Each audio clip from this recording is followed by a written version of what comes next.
ambulance. Hear me now. If I Aero Barrow could talk today, I got something to say. Why? Raise your flag, but open your eyes. If I Aero Barrow had to speak today, what I see would break my heart away. Nothing changed, just a mirror frame, same corruption, just a brand new name. My people, I'm sad to say, you reaping all your soul today. The pride and industry fade away, and now we fighting to find we way. Life at two extremes, I tell you so. Hope and hunger, high and low. Poverty mixing with champagne flow, but poor man still can't grow. Suffering and celebrating, starving while them still partaking. Nations rise, time to break that spell. Stop showing contempt for yourself.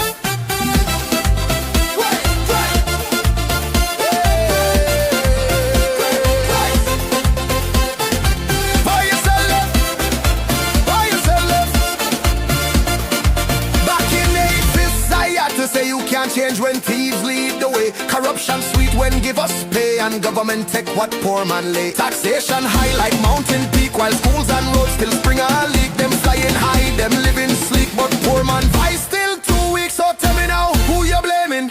Who make the system shaming? Them raise the dead, destroy the cane. No migration needs the pain. You will lead us like the clay, and now me are playing God today. Talking sweet but turn away from the people who make she laugh, she bend and smile she wear like she care, but she can't share. You think she love, you think she fair, or she trying to run you from here? Errol watching from up above. Budgeons where the unity and love we used to build, we used to fight. Now we just beg and say alright. Let we rise again, take back pride, build Barbados from inside. And Errol gone back to sleep again. Errol, but I pray next time I wake, my people go rise, rise, I say. Bimshar still alive.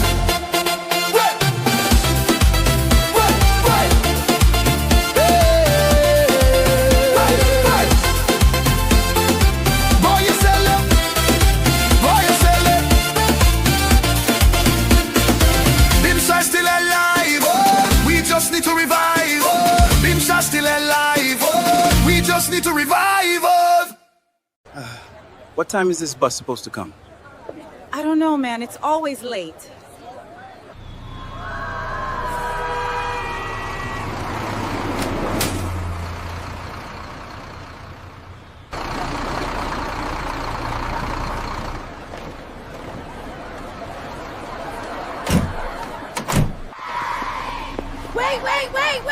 Wait!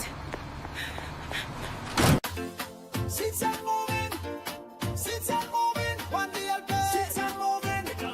Seats are moving. Seats are moving.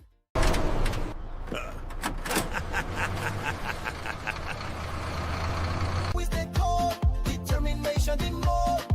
Young guns rise up. We carrying the load. Future in we hands. Barbados we see. Seats and moving. Jump on the DLP. Seats and moving. Yeah, we push the bus. One DLP. Moving on.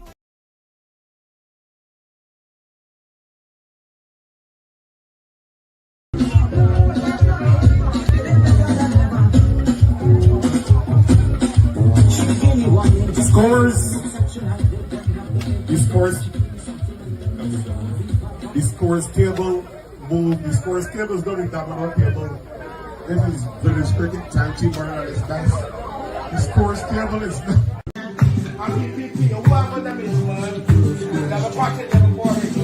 The world's greatest.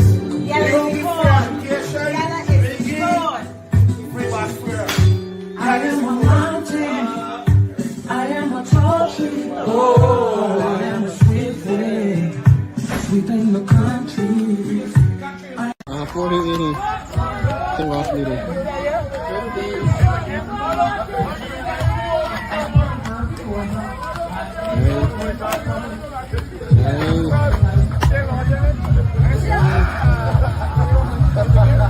Where is Fandialos again?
I'm Jamal Sandiford, and this video is a Spirit of the Nation video. This video is a video of me showing you, the people of Barbados, how you can do Count Keys. Because Count Keys is part of our nation. This month is November, our month of independence, and that's why it's called the Spirit of the Nation.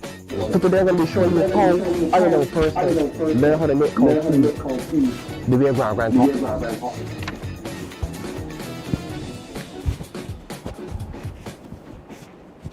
Good evening, my DLP family, and welcome to DLP TV.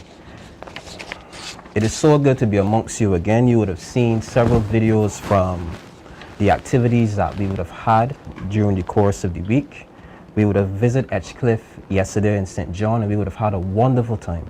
The leader, comrade leader, was there with several candidates, and we immersed ourselves in what we would say is a very cultural and very fun day with the people of Edgecliff. We want to thank them for hosting us and having us there, and we hope that we'll have many more of those when we take the government.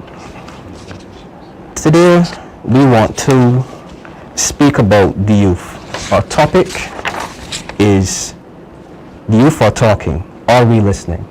My name is Damien Fanus, and I'm glad to be here to have this topic, in a sense, expounded upon with other excellent individuals who themselves are young people and candidates.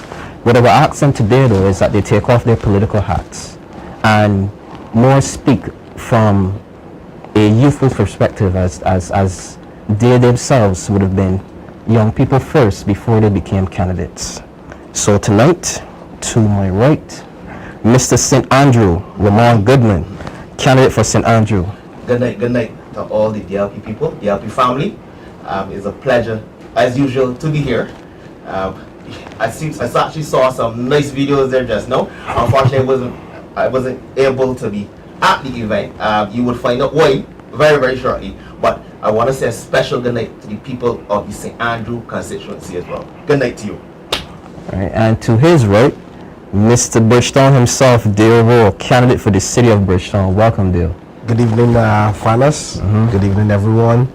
Yeah, Ramon, I see that you had some good fun up with you over the weekend. Yes, for sure. Yeah. Edgecliff was real good, man. I watched Comrade Leader play some cricket as well. Cricket. And Rowe tennis. At some point we'll discuss the runs being scored, the runs that weren't scored. For sure. Right, so gentlemen, as I said earlier, let's take off the political hats. Yes, you all are professionals and you all are politicians, you all are candidates. But tonight we want you to speak from a normal human perspective. You know, as you would go through, you know, the day of being a Barbadian citizen, what you were seeing amongst the youth. The youth are talking. We ourselves, when we went to Edgecliff yesterday, Dale, you could speak to this. We would have spoken to several young people who would have asked and said that they would like to see certain programs implemented. And we will get to that in due course, right? Because they would have said, well, listen, we want to see this, we want to see that, we want to see these things implemented. And we listen and we realize that these things are actually missing in not only in Edgecliff, but where is St. John and in Barbados itself. So, as a young person, are you seeing that there is a lack, or should I say, a lack of opportunities, a lack of programs for our young people? And how do you think it affects you as a young professional? All right. So the event yesterday in Edgecliff, when we got there, you know, I saw a couple of my old schoolmates, and it was quite interesting to hear their perspective from, you know, coming from the country. Yeah. You know, and when I heard those young men yesterday, nothing is different from what I'm hearing in the city. Got you. So, how is it that we have a we have a quote-unquote representative for St. John? Yeah. And that particular pastor don't have street lights. Lights on the pastor. Edgecliff pastor don't have no lights. So how can these young guys, you know, get involved in sports, like sports, football, cricket, the same road, tennis? Because, you know, when you set out to start playing cricket or any sport, 1 hour turn into 4 hours going down the line, especially in the heat of the moment, if there's a good competitive spirit going on. So here are these young guys, the cry is the same. Lack of opportunities, employment, underemployment, and for sure, you know, crime is a big issue.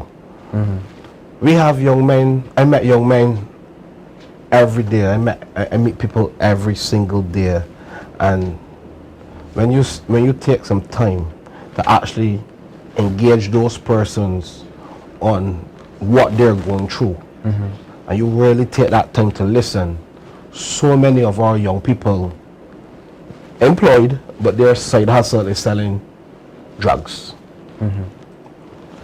It's not because these young people want to sell drugs, or these young people want to gamble, or these young people want to get involved in criminal activities, but with, you know, the way how the country is going, lack of opportunities for our young people. You know, I say, you know, when persons leave the university, you know, as opposed to those persons, you know, perfecting their craft here, persons have to leave and go overseas. And that's interesting that you said that they were asking about opportunities and things that they can get involved in so that they can probably make a dollar, because as you said, it's not like the young people want to sell drugs, because the first thing that they came to us and told us was that, man, the things that we want to do, we want the posture to be improved, we want lights, because I want to start at the gentleman that you were talking to, he said Zico. Correct. Hey, again, name check Zico. How you doing, Zico? Zico said that he wanted to start a youth football team. Correct. You know, and this is an individual that works. He works, has probably his own responsibilities and stuff, but he wants to give back to the community. But the opportunity and the resources are not there, because when we went on the pasture on Edgecliff, it needs some work, to be honest. It needs some work. It needs to be, the surface needs to be regrained, I guess, flattened, and add some more lights, maybe a pavilion, or even maybe some proper seating, bathroom facilities, changing rooms, anything along those lines to help those gentlemen to carry on not only a practice session or two, but competition as well. So we really need to call out the representative for St. John, more than likely, yes. Yeah, I agree 100%. The reason why I will say that, because yesterday that entire event was planned by committee members from in the area that just wanted to do something to engage and bring the community together. Yeah. So, you know, Demas would have been one of the guys that spearhead the whole cricket. Shout out to Demas. Yeah, shout out to Demas, you know. Brilliant time. Yeah. Brilliant event. And when we were there, this is why young people do not trust politicians. Yeah. Because when we were conversing with the young people, I know for a fact that the current MP have not visited that area in a very long time. Got you. And it is poor. If I was the MP for that area, and then I went there yesterday just to handle 3 small trophies, I would feel shame on myself. Reason being, we saw so much talented young men. Yeah. We have not seen a bathroom facility yet. You say bathroom facility. There was a chemical toilet. Yeah. So the community persons that put together that event had to rent a chemical toilet. All right. So then the current MP, I think he's in charge of youth development. And sports. Youth development and sports. But yet still, I have not seen any kind of youth development or sporting programs in Edgecliff. I know those persons personally. I know those persons from the time I was about 16 years old. So I'm basically saying that I will feel shame as the MP that over that portfolio to realize that I have so much young people talented in football. However, when these young guys go and play football, you know, they go use the bush for the washroom. They go when they go back home. So let me be real. What are you saying to our young people? Build a shanty. Let me sit down on the underneath a tree, smoke weed, drink alcohol, and get involved in because the Bible. I grew up hearing the saying, "Devil is find work for idle hands." Got you. So all we are saying, for me, that's the message I'm getting. That's the message I received when I got there, because the MP for that area is not doing anything. But he only come to give 3 small trophies, but trophies cannot help the young people. Got you. Ramon, Yes, sir. you would have been missing in action, but you had a good excuse because you were doing your groundwork in St. Andrew. That is correct. St. Andrew would have had their carnival yesterday, Yes, right? St. Andrew Carnival. I just want to big up Selena and Janelle of the St. Andrew Carnival Committee. They did a fantastic job. Very good organization. We had a grand old time. Yes, I did participate in the jump. And the jump actually started from Barclays and it actually went right down to Beltane. And it was well organized, no incidences of crime obviously.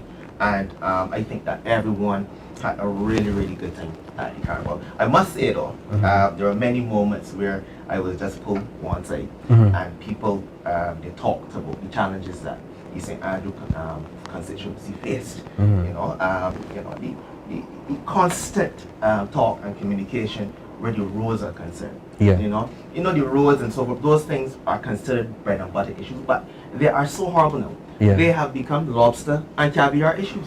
You know, and especially the bus system. Yeah. You know, they continuously talk about the bus system. And with the divestment apparently on the cards, Well, you know. this is going to be very interesting. Yeah. If it's bad now, let me tell you something. It is going to be worse if that comes to fruition. You know? And if one way it can not come to fruition is if the Democratic Labour Party takes the wheel. We will find some other way around the challenges where that is concerned. You know? Right, Ramon, as a young person yourself, and then when you go out into St. Andrew and you do your canvassing and stuff, what are the young people speaking to you about in regards to their challenges and what they're seeing in their particular constituency? I can tell you one big challenge. It sounds very simple, but it seems to be a big issue where the young people are concerned. They're not listened to. They're not simple. Simple. No, they're not listened to. You cannot find solutions if you do not listen. That simple situation, but it seems tumultuous for the representative of that constituency. And this government on the whole, because they don't even seem to want to talk to the people and, you know, get their perspective on anything that they want to do. One of the things they talk about a lot too, as well, underemployment. Yeah. We have a lot of young people, they're getting odds and ends jobs, too much job here, too much jobs off, on, you know. They're thankful and contented where that is concerned, but that is not enough. You know, a career cannot be built on that. They want some level of stability. Stability. One of the segments I was going to look at, I would call it the Barbadian break economy. But let me use the parallax that the young people say. We break. You know, we break. They don't say we broke or we are broke. We break. You get me? So when you have young people telling you, well, listen, I don't have any money, it seems like as it's something as simple like that could be ignored. It could probably go through one ear and come out your net. Oh, we break. But really and truly, when someone is telling you that they don't have any money, they themselves are being opened up to a lot of unsavory situations that they can find themselves in the underground economy, where that somebody now could come and say, well, listen, I got some drugs here you could sell. I got a gun that you could pick up and do some work for me. You can be paid handsomely. You can be paid more. You can be paid more than you were paid on, you know, for a normal job, normal wages. And the work is just you probably just going up there and just selling something, or going up there and just pointing a gun and shooting at somebody. And they make it seem like light work. And you know, I would have talked to one of my constituents, and they cited, you know, they have to go back to the representative all the time where jobs are concerned. You know, they get a little tweak here. They're promised another job. Need to go back to the representative. 2 weeks over, they're gone again, laid off again, back to the minister again. You know, it's a fee. Give a man a fish, and he will eat for one day.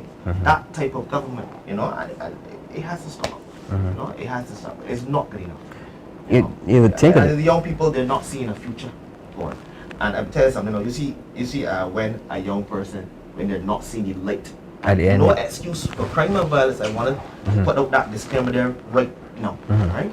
But you know, that is one of the reasons a young man will pick up a firearm and go and do something because he is desperate. Again, desperation. No excuse for crime and violence. Right. Dale, I want to come back to you. Today I read the paper and saw a 16-year-old being charged with numerous offenses with a firearm. He probably would have maliciously threatened, you know, gone out and battered some people using this firearm. And I think it was about probably 6 or 7 charges. 16 years old, right? When you see something like that, how does that grip you? Especially to somebody that you, not too long ago, you were 16 yourself. What was that about? Well, 3-4 years ago? Lots of compliments, sir. Take it as well. Receive it. How does news like that grip you? Honestly, it is heartbreaking. Yeah. Because one, that mother or father have to go through hardship for the next couple of months or years. Years, more than likely. You get me? And you know, that mother might be wondering when my son comes out, what will happen to him? Right. Somebody gonna retaliate and kill him, or you know, is everything gonna be okay? But when I see news like that, it shows me that we have a failing system because we don't have anything in place to prevent our young men from, you know, getting to that point. So everybody might ask the question, oh, young people ain't want to work, blah blah blah. People might say, you know, he ain't had the right with a gun. But let us ask the real question. How is the gun getting here? Because number one, if a lot of these young boys come from middle income families or lower income families, and a lot of those times those young black men go out there with $0 because I brat. They can use that term, I brat. So how are you gonna get this money to import a firearm first off? Or how are you gonna get this money to purchase a firearm? So when I see news like that, I don't ask what part he get it from. I ask him how it get here. In the first place. In the first place, how we get here? Because we don't have any gun companies. Non manufacturers. Correct. Smith & Wesson don't operate in Barbados at all. So how we get here? So that's the question. The port of entry. How are these things getting here? Because, quick example, when you travel, you leave in Barbados and you enter in Barbados, it's a tight system. It's tight. So how you can import a gun? How you can get a gun in? If you gotta go through so much security, when you bring stuff through the seaport, the security tight, cause things gonna come off and get scanned. Everything just get scanned. So how are the guns getting here? Right. So that is my question. Because these youngsters, first off, a lot of these parents working on minimum wage, $10.50 an hour. So those mothers, those single mothers, you know, working minimum wage, working, you know, 2 shifts a day, just to provide rent over, which is a roof over the head, and pay these bills. So when you see a single mother with a 15-year-old boy, mother working 2 shifts, the 15-year-old boy don't have no kind of parental supervision when he's at home after school. So he don't know this is the situation. we brat, my mother brat, we ain't got nothing. Mm-hmm. This is the mentality. Yeah. So you know what, I need to fund it, I need to help or contribute to some way, somehow, some fashion. Mm-hmm. So when these young guys at home unsupervised, my mommy outside, you the parent might assume that he outside riding a bicycle or playing some football, but you know, he then start off, you know, that's raking the block. He start off, go and get some shoes from, you know, go and get me a pair, so he's staying from this place or that place, and he gonna make that run. Then, you know, I'm gonna move this quarter ounce of weed from here to there, put it there, and it just escalates. and they just keep going up. Because then when the elder on the block, which is the boss, or you know, certain soldiers in position, in power, those soldiers are well, Ramon, do this, and then when you realize that, yeah, Ramon is a bit trustworthy. Ramon, we got 10 guns around the corner, go take them out to the sack and bring them up. So then now you realize now that Ramon is 16, 15. Ramon is locking to making money. So every time he make a run, you give you 100 or 200 or 300. So that's why I said that we have a failing system, because when we expel these boys from school at 15, we are only giving the bosses the opportunity and the employees, and you know, to become employees, because all of these young boys going to become employees for the bosses, and then you would then see these young individuals. First off, a lot of them, you will see they get charged, but who's the lawyer representing them? Some gonna have lawyers and some don't. So the reality is, those mothers, those parents, those family members have to then go and put the house up for mortgage, borrow money, because you get charged with a firearm. There's an indictable charge, bail starting at what, $10,000-$15,000. Book that, and then you know that parent have to go through so much. That parent already at a negative one. Yeah. That parent already behind. Light, water, rent, barely making ends meet. So the real question is, how are our young people getting the guns? Where the guns coming from? So what we should do then, as opposed to expelling students, put students in a program. So you realize that these children are not, you know, behaving to standard. Let us investigate and go in depth with counselors to see what is the root cause, what is the trauma behind the behavior. Yeah. And that's the only way then we can then help to tackle crime. You get me? And another way, you know, like, example, 16 years old. What are the job opportunities for the 16-year-old? Yeah. What are the where are the job opportunities? So I don't expect the government to give you jobs. I don't expect that. What I expect, the government should be creative in securing jobs in all sectors, either private or public sector. Because if I could do it for the city of Bridgetown, I started a youth employment program, and this youth employment program, I collaborated with the private sector, and those persons would have offered jobs to me, and we hire people right here on spot. And so young people, we went canvassing the week. We let them know, well, I have a job fair coming up, show up. We had a lot of young people came here that Saturday morning, eager to work. Those young people were hired on the spot here at the opposition leader office. So why the current government, with all of the connections and the resources, all of the resources, you get me? Why that? For me, if I was the tourism minister, the same way I give the hotels the approval for the duty-free concessions, create a employment contract. Now, you know what? I want you to hire X amount of young people.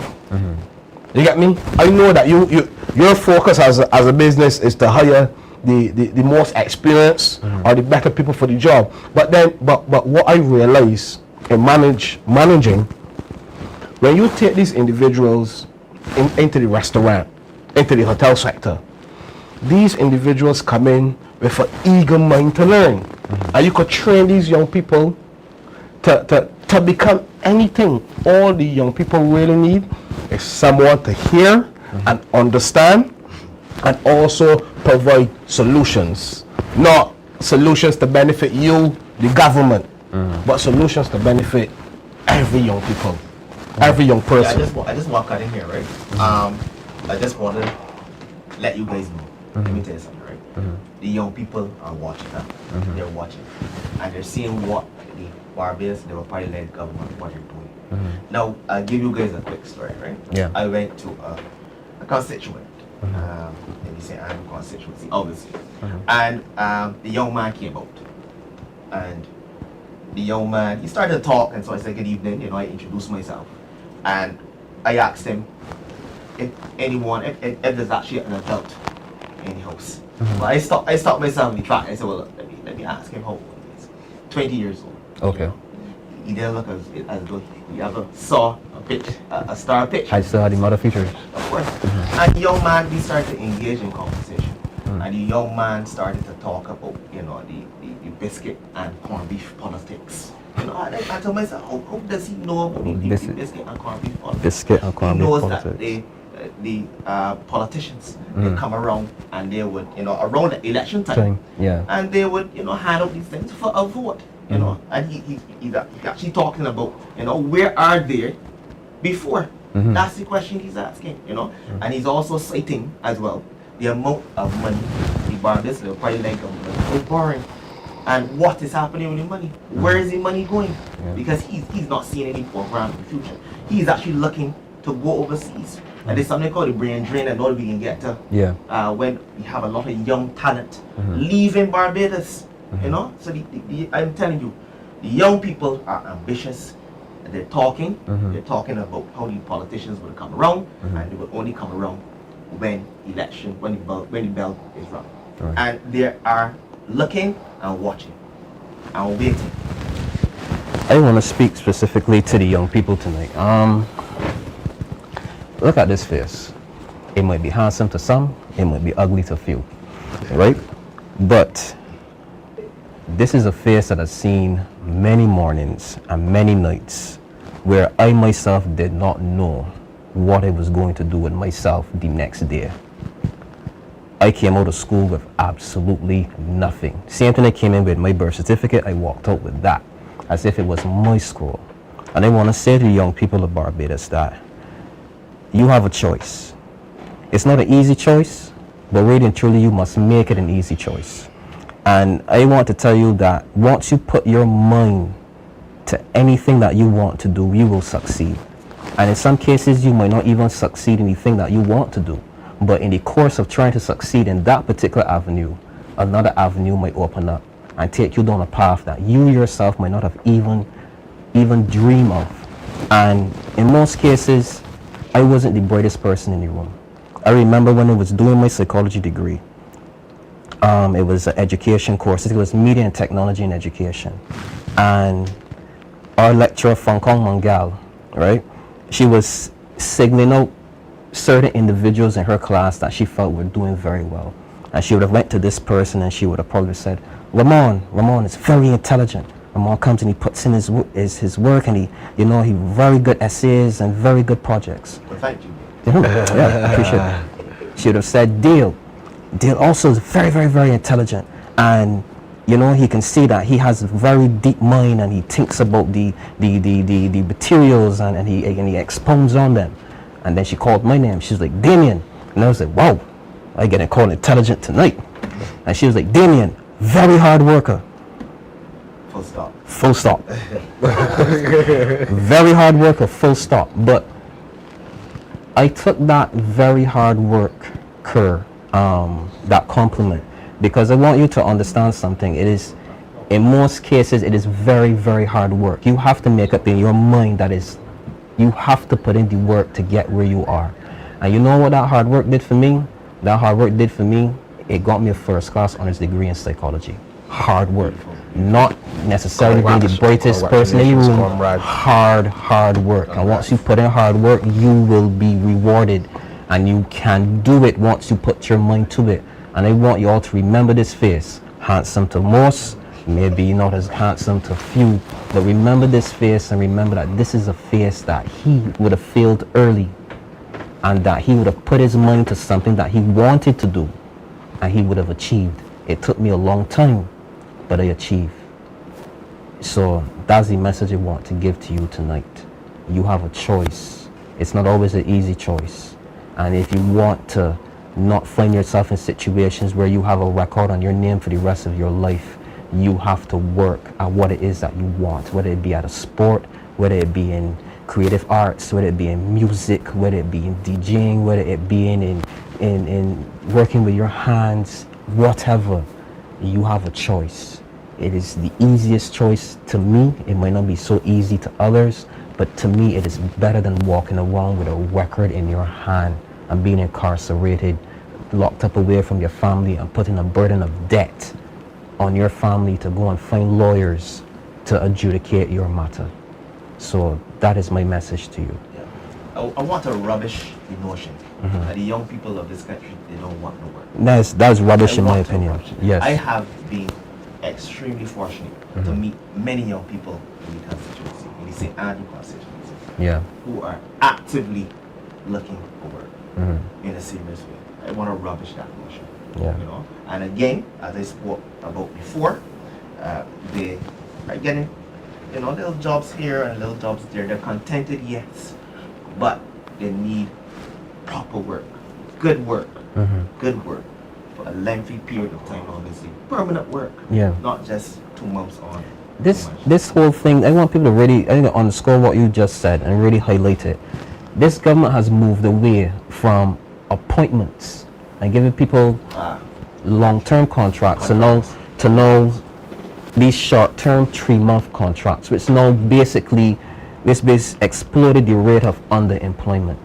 And through that act of just putting people on 3-month contracts, you can't get a job letter for a mortgage, can't get a job letter for a loan to get a car. None of that stuff that you are accustomed to. You can get a job letter, but you're not going to qualify. Right. You can get a job letter. Thank you very much for that correction. Yeah. You're not going to qualify because these individuals at the lending institutions would like to see some stability in your tenure of work. So tell me how a government could be so nefarious in taking away the appointment system to then go to a 3-month contract system and hold it over the people's head and say, we for you. Reason being, right? Well, you go ahead. Yeah. Reason being, a lot of employers, what employers do, you know, when we realize that things are looking a little slow, they let to break your contract. Right. So once you could break the person contract before 9 months, you do not have to give them a permanent contract. So a lot of employers in Barbados, they're breaking the contract so that you would not be entitled as a permanent staff for the benefits that a lot of the permanent staff have. So for sure, it will definitely put a strain on our economy because look at it this way. To qualify for a mortgage or to qualify for a car loan, you need to be actively employed for 2 years straight. And then with you, when you're on a 3-month contract or 6-month contract, they break the contract, you go home for 4 weeks, get some NIS, bring you back on, break the contract again, bring you back on. What that would say to our young people is, working for people don't make sense. I will have a stable job if I sell drugs, rapper, Fanta. I will have a stable job if I sell juices. I will have a stable job if I do braids, lashes. So we then, they get me as the new Democratic Labour Party, that's going to take over the government. What we then need to do, we need to put a program and focus on entrepreneurship. Yeah. Because right now, the era that we're in, a lot of the young minds prefer to be self-employed. Because they can manage their time, they can make more money from at home. I know people that start going, that resigned from working at 9 to 5 to sell juices. I want to also say something, because going back to that whole 3-month contract, I guess, arrangement that the government has implemented. A young person came up to me and asked me, because this is a very intelligent young person that lives in my neighborhood, and he saw me on DLP TV, and I would have said something on TV to the effect that I believe that some of the things that this government are doing are recommendations that they're fulfilling from the IMF when they took the money. And he told me, he said, listen, Damien, the next time you go on DLP TV, I want you to ask a question for me. Ask if really and truly the whole divestment in regards to the transport board, and also in regards to the moving from the long-term appointments to the short-term contracts, if these are recommendations that this government are fulfilling as conditions for taking money from the IMF. Because when you really look at it, these look like conditions that the IMF would ask you to do if you're taking their money. Divest from state-owned entities and cut the public workforce. Yeah. Or the political reasons as well. A young person, asked me the question, why do I have to still go back to the minister for him to continue to renew my contract all the time? Is it a situation where I have to remain loyal to him where employment is concerned? A dependency. A dependency. To keep them coming back to them, and then if anything, that is the Barbados Labour Party philosophy. That's the question. That's what the Barbados Labour Party like to do. Would have asked me. Love doing. That's the question your man would have asked.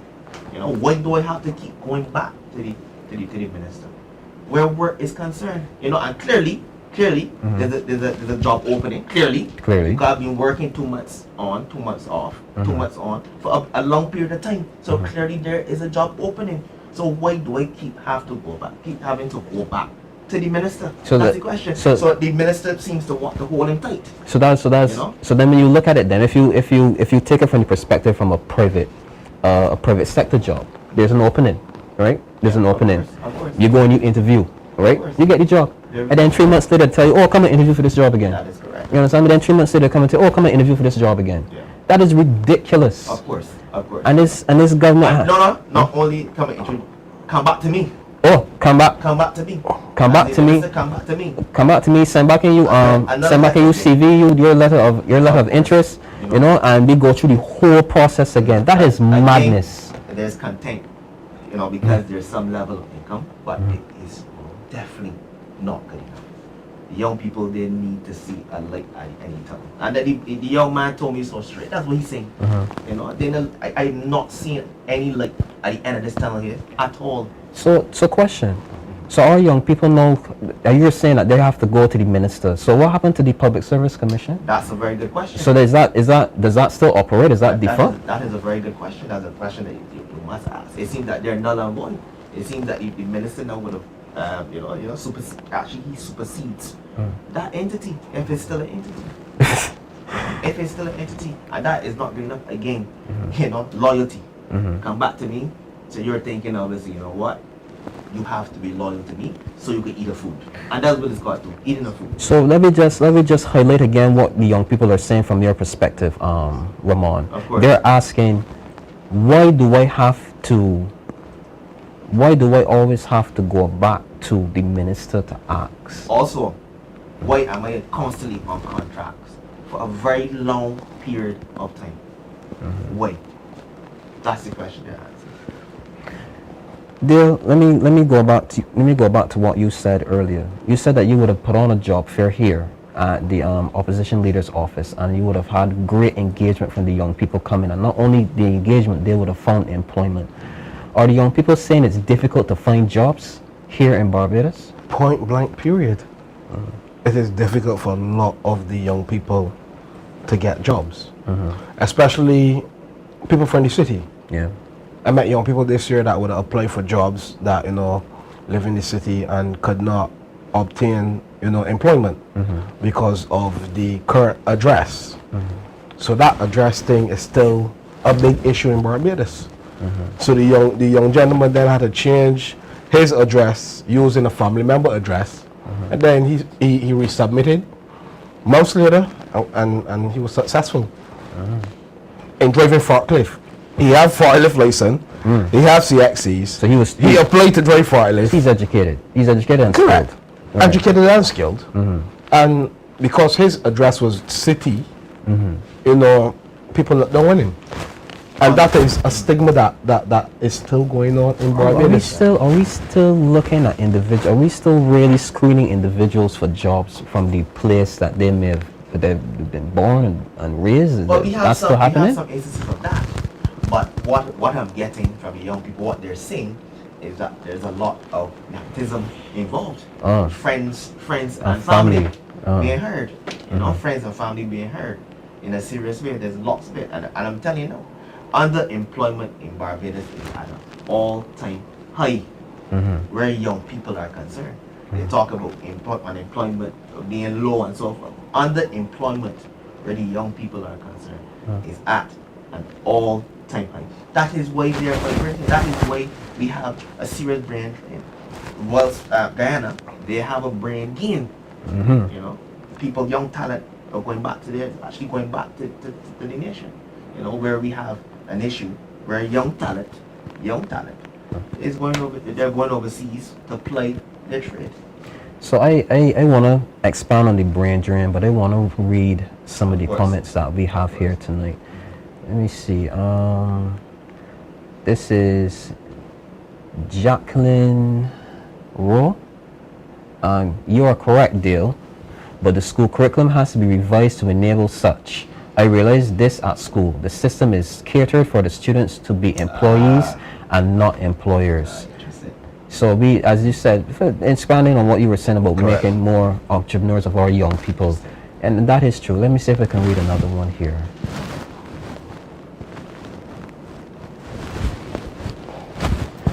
This is from Sandra Charles. They can become young entrepreneurs, here we're going on the entrepreneur road again, and have loans available for them.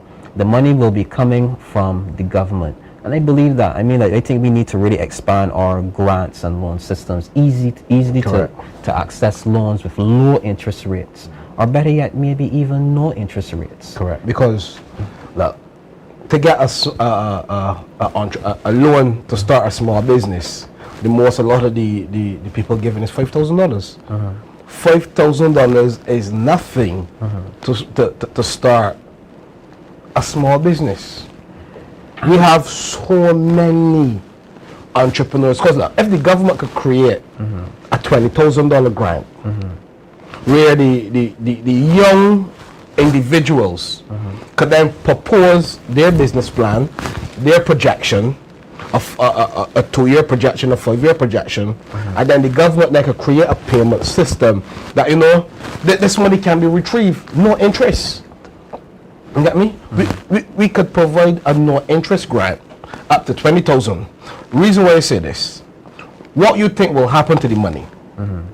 If we push entrepreneurship, that money stays here in our economy. So the same grants and flexibility we give the hoteliers, I believe we could give our entrepreneurs. Reason being, because when you get that big profit, so let's say I am from far away, and I come to Barbados and I set up my hotel. When I collect my profit, where do you think my profit is going to go?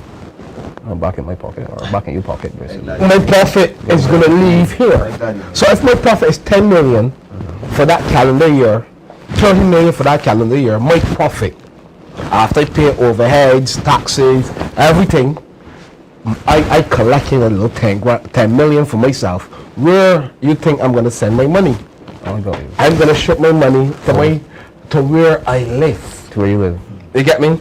But we empower our young entrepreneurs in Barbados, all over Barbados, have so much brilliant ideas as it relates to entrepreneurship, but they do not have a proper platform to help develop those ideas. You know why? Because look, the school system is created to create factory workers. This goes back to the Rockefeller. You get me? They just want to create factory workers. We have to move away because look, the world is changing, the time is changing. You get me? So if politicians want to, relate to people, we can relate to people off the 9 to 5 concept where you assume that every young individual want to be employed. Again, before you go on, sorry, I can tell you guys a little story. Yeah, when I was actually younger, right?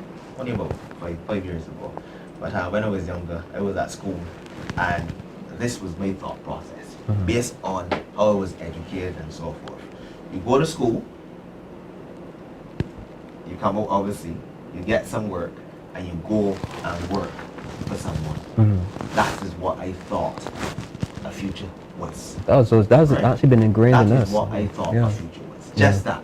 Mortgages and so forth. Another thing we got to look at is financial literacy as well too. Yeah. A lot of the younger people are asking for courses, asking for avenues in which they can learn how to manage money.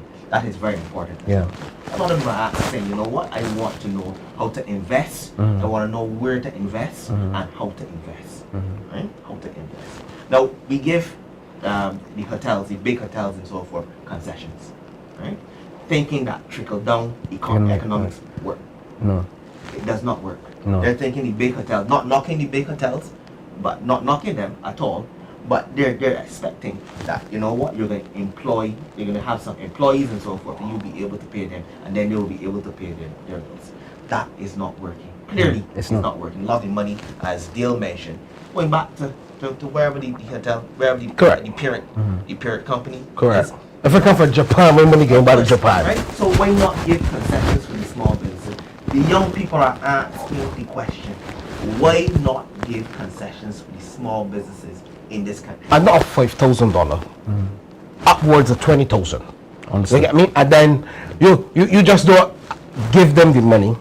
You have to then help those young individuals manage the funds, manage the staff, and help those individuals create SOPs to help their business function.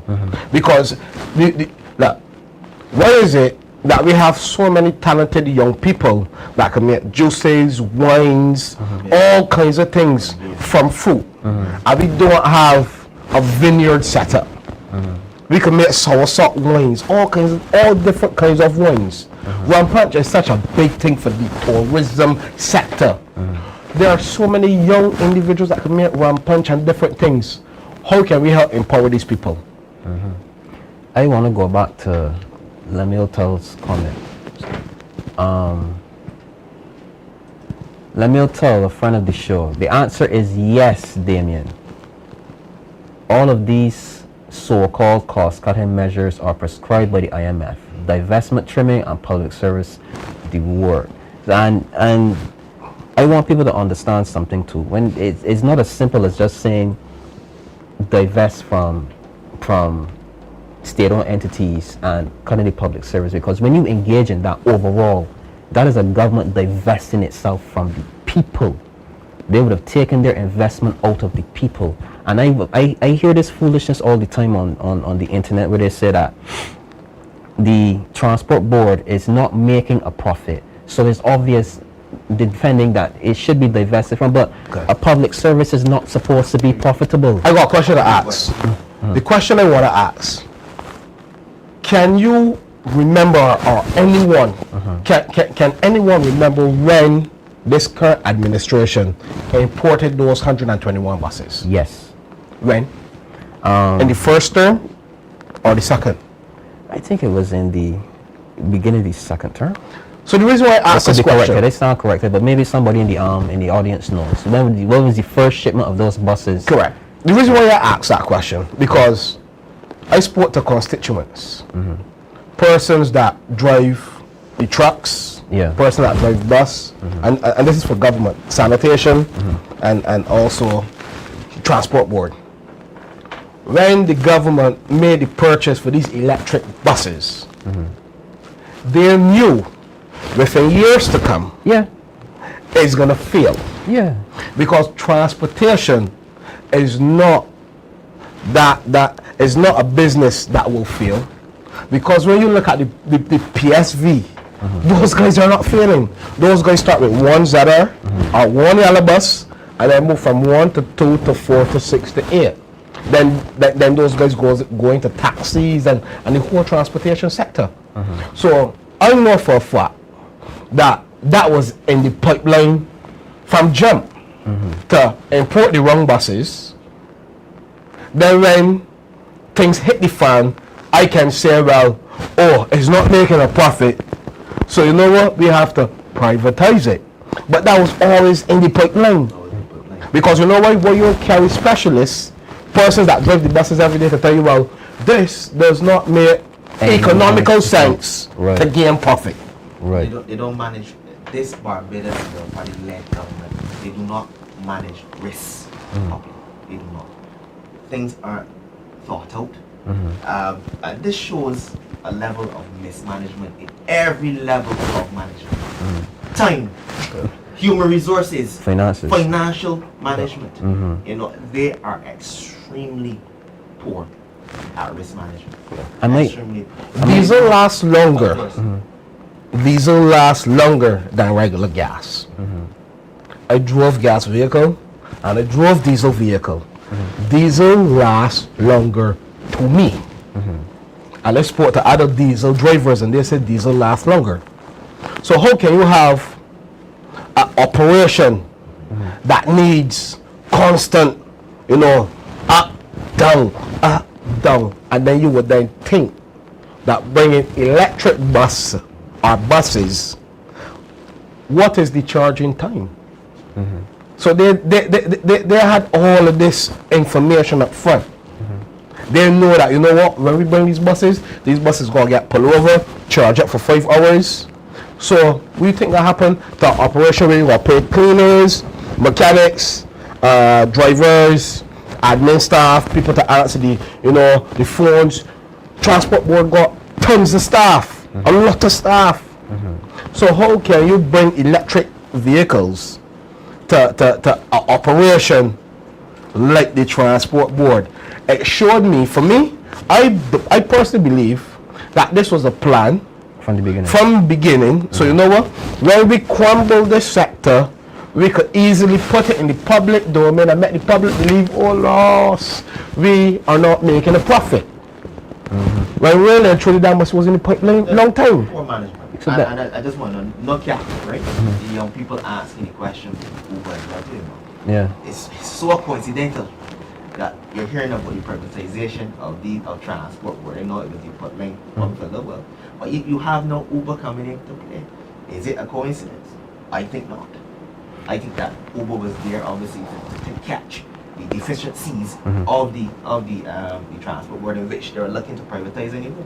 I think Uber was there at the right time. Right. You remember in COVID-19? Or at the wrong time, however you would look at it. But the young people asking that question as well too, where Uber is concerned. Very coincidental. Yes, dear. In COVID, a lot of persons, were home. Yeah. I was one of those persons in the hotel sector that cut me first. So line staff, they went, supervisors went, managers we stayed on for a period of time, and then everything was no longer. And I learned so much in that COVID-19 period that I know for a fact right now, when they privatize the transport board, I know what will happen to those workers that are currently employed. Example, if I'm 55 years old, I head into pension, I left school, 2 CXCs, I managed to become a driver at the transport board, what will happen to me? How am I going to get employment? I have a car loan, paying financial institution, let me say $500 a month, and I renting, what will happen to me? So how can I purchase one of the electric buses? If I am a janitor or maid working at minimum wage, $10.50 an hour by 40 hours, $420 a week. So I'm a cleaner, and that's what I'm making, $420 a week, which is approximately about $16.80 a month. What you think is going to happen to me? I can't go and find employment. It's going to be hard for me to now leave the transport board in my particular age bracket and find employment. The young people that are in transport board could easily box back. But then the government want to say, well, we can learn about these here. But none of them staff can qualify Hardly like to get any of the buses. To get it in the first place, and then know to maintain it. To maintain it. Where are you going to charge it? You understand me? one of those batteries. The cost of one of the batteries. The cost of one of the batteries. And I smelling friends and family again. A lot of nepotism. In regards to the purchase of the buses. The actual buses. You know, it's a serious thing. Now, I've met a young lady as well. Again, another young person. The great St. Andrew constituency. Right? I asked him the question about what about my little daughter, middle school child. I am struggling to say is the mass transit in which they want to put the umbrella in which they want to put the transport system under. Will they mandate school children to ride free on the buses? Will that happen? That's the question you're going to answer. Well, if you've divested from a particular...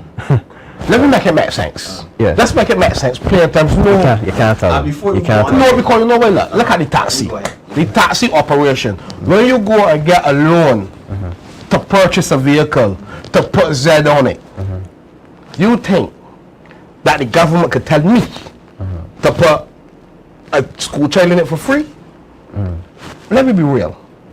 You think that the government could tell me, the individual that have this mortgage to pay or have this car loan to pay, that I need to transport the elderly or the school children for free?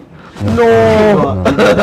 There's some currently. No. You know, I mean, and the other question I'm asking, believe it or not, there's some young people who are concerned about their elderly grandma. You know, a lot of, I call them old souls. A lot of young people, they grow up there, you know, their grandmother raised them. I want to know about granny. You know, how she's going to get is the mass transit that authority, they're going to mandate that pensioners are free.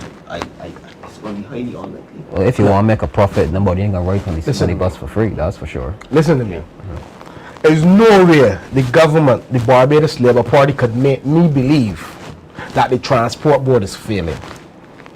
If the transport board is failing, it's because of the head. If the head bad, the body bad. Poor management. It's because of them. Because you know why?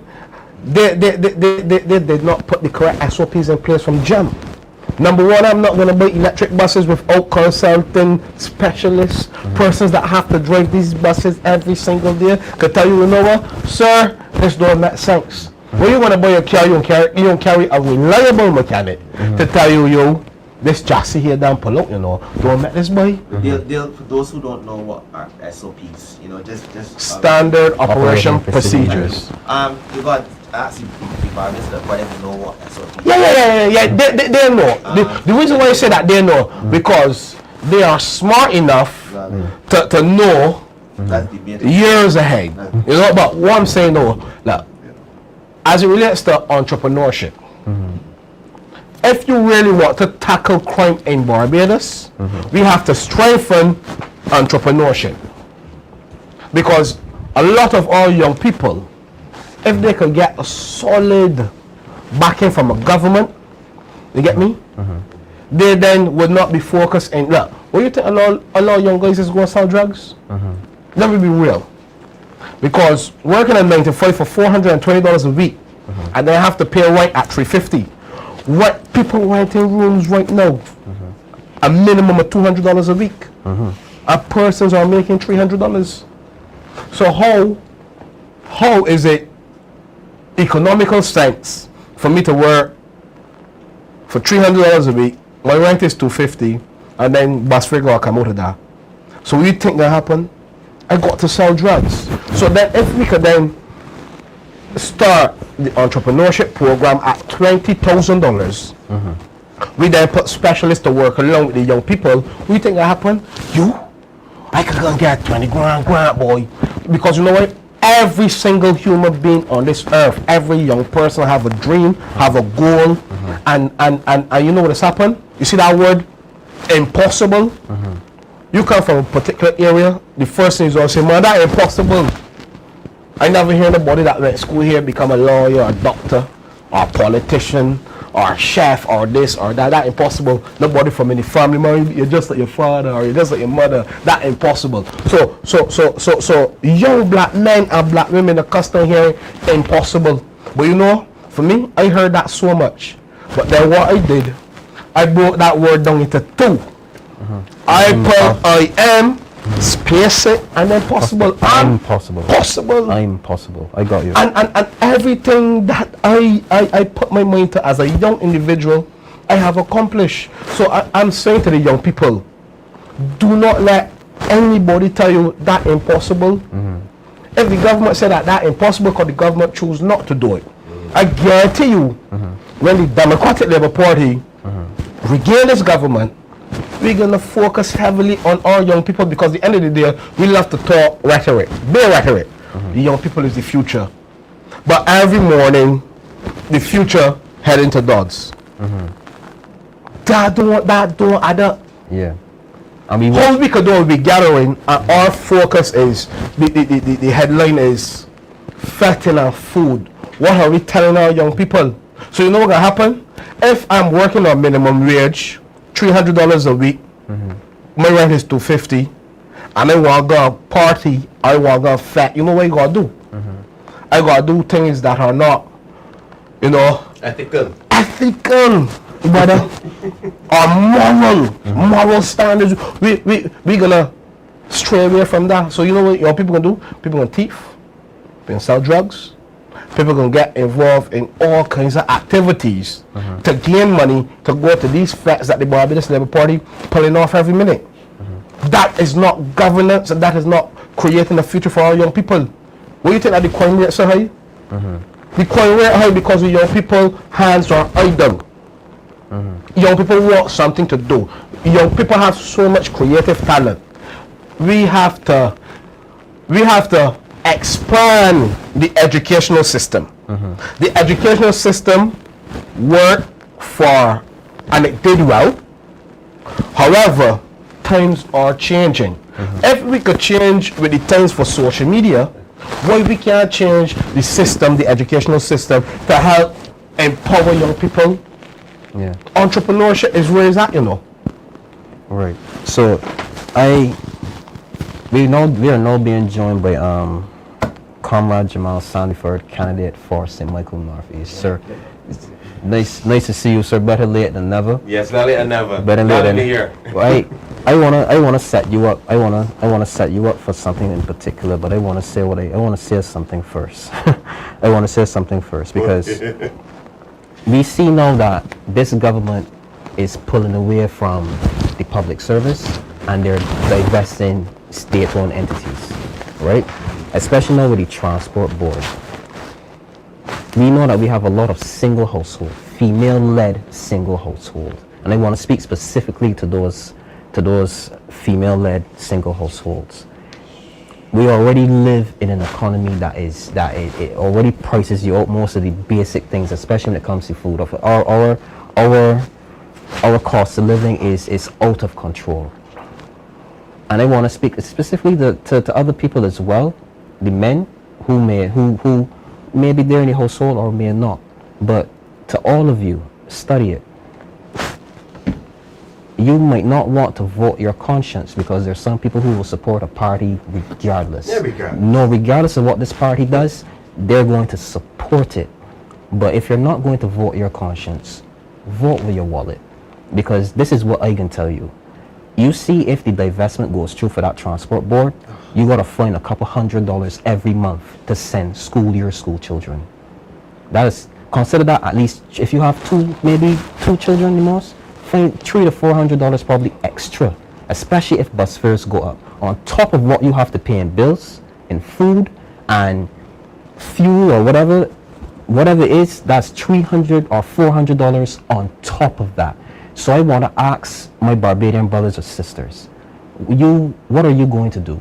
Are you going to vote loyalty or your conscience, or are you going to vote with your wallet? Because right now, as it stands, Barbadians are hurting and they're not finding the money to basically just to deal with their own basic needs.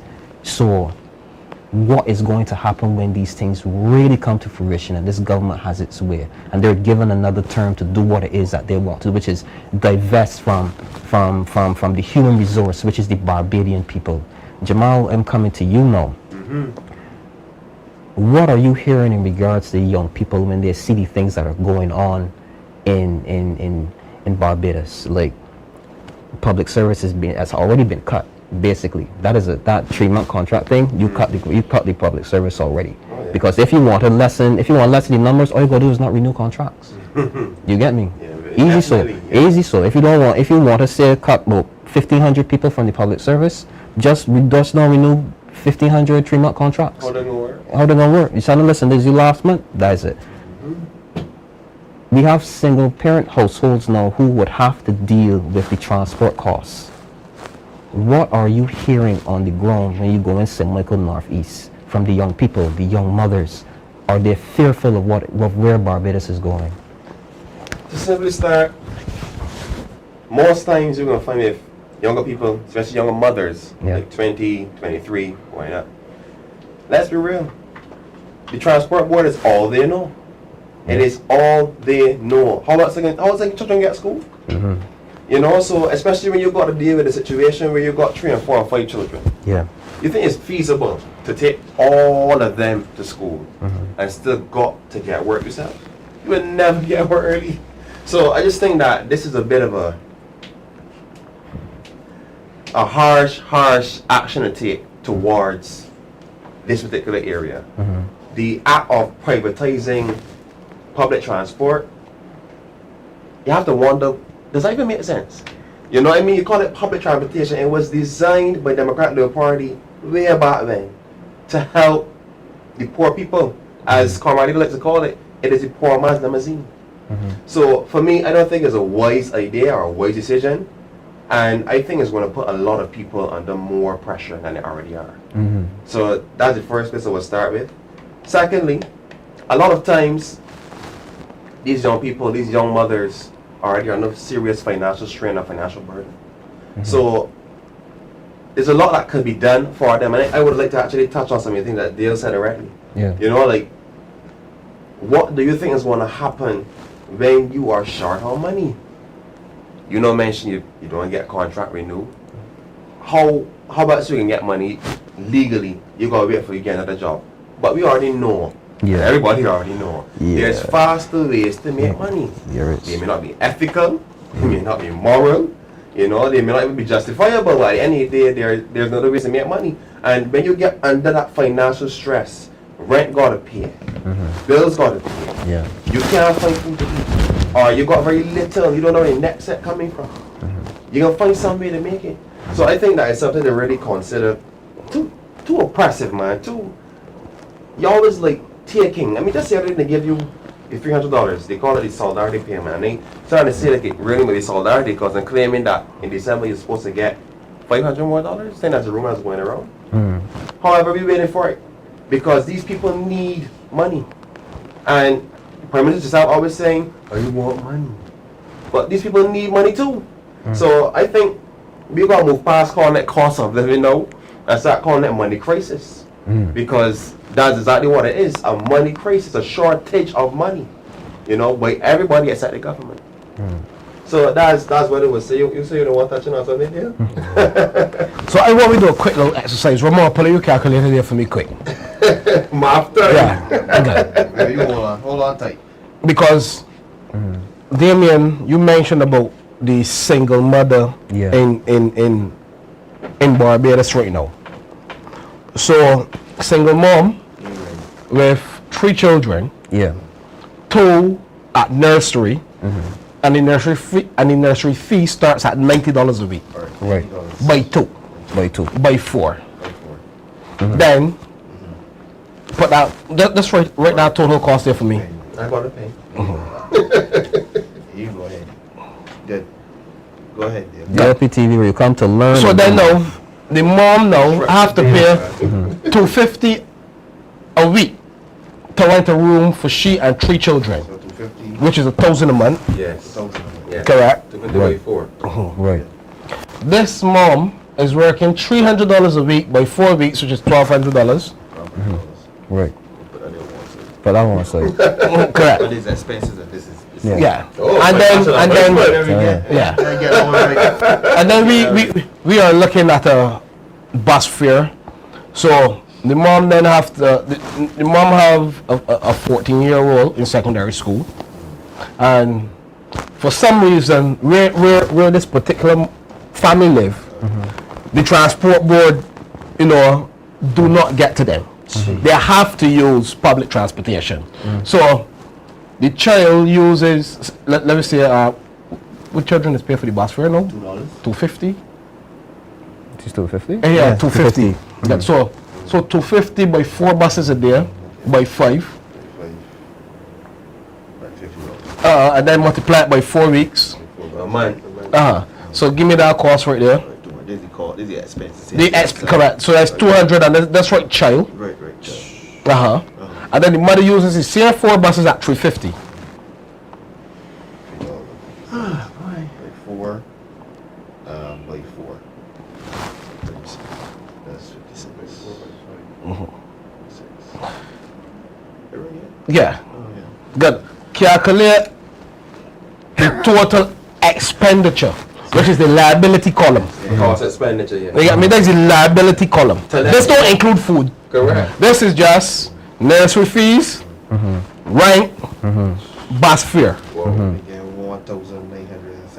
$1,976. So A month. a month. That's the expenses. Just the roof over the head, nursery fees, and to get to work and home. Did I see the deficit here on the wrong side here though? So now the mother only making $1,200 a month. And this is today's reality. Don't be fooled. By the bus long time too. Long time. Understand? So In a bus a bus at the 2 children going to the nursery. So that's the point I was getting at now. Why the Black Barbados Labour Party government has not thought about or came up with the idea to create more government nurseries. Government nurseries, the cost is like $20 a week. That would then ease the strain on the young mothers, young single mothers. Right, but the cost doesn't stop there, Because if the divestment goes through and bus fare goes between $5 and $10, you understand me? Correct. That is $5 and $10 on top of those 3, you said 3 children? 3 to 4 children? 3 children. 3 children and herself. Correct. So you're gonna pay by distance. So every 100 meters you go, you may go pay $2 or $3. You know what the young people saying too? what's that? Like the Barbados, the party leg government, they're about the haves. Not the haves, not the vulnerable. Not the They're vulnerable. about how the country look to the foreign entities, the foreigners, the international. Yeah, the overall nation image, right? They're not about the ordinary man. It's got the ordinary citizen in this. They're not. That's what we find, that young individuals have to be selling bottled water. And I don't want to put nobody out there, but it's the truth. They had it in Bush Hall, they had it in Bank Hall, and certain areas of town. So really and truly, you can blame them. What else will they have to do? Like my mommy and daddy don't know if they can get back to work because of this 2-month contract, 3-month contract in the second month. You give them a lot, probably not. Probably, who knows? Sometimes. Who knows? No, it's unfortunate though. You know what's crazy too? It's unfortunate. Sometimes you go to some of the houses in the constituency and you ask people, how's everything going on? And people think, man, we good. But when you become a fly on the wall in the constituency, you'll be surprised what you hear. And I really think that people really feeling it. I don't even know how some people can get through this Christmas. To be quite honest with you. I pray the government gives them that $500 right to get through Christmas, because we do not know how some people are going to get through Christmas. So that's how I think things are going right now. You know, like just the other day, they had flooding, or what we call flash flooding, in certain areas. And we saw the damage that was caused.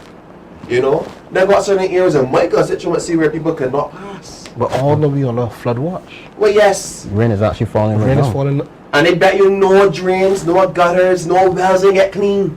Not since the last time. Since the last time that they had all of that flooding. So what we can expect for this next time? All we get is a Prime Minister come on and complain about debris. What we can expect for next time? Seriously, things need to be done. And that's what we're saying on that matter. But don't worry, under the Democratic Party, things will be done.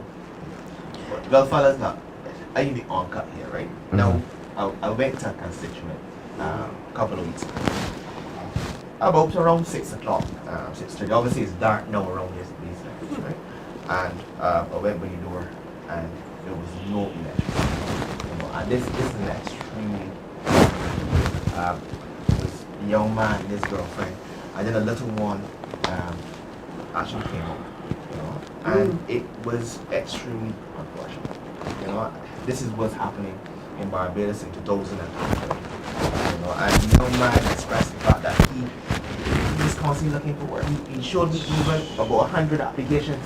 You know, and then we would get out here and say that the young people Don't want. That is rubbish. Or ain't want to do nothing. That's the lie. Nonsense. That's the lie. Rubbish, ignorance.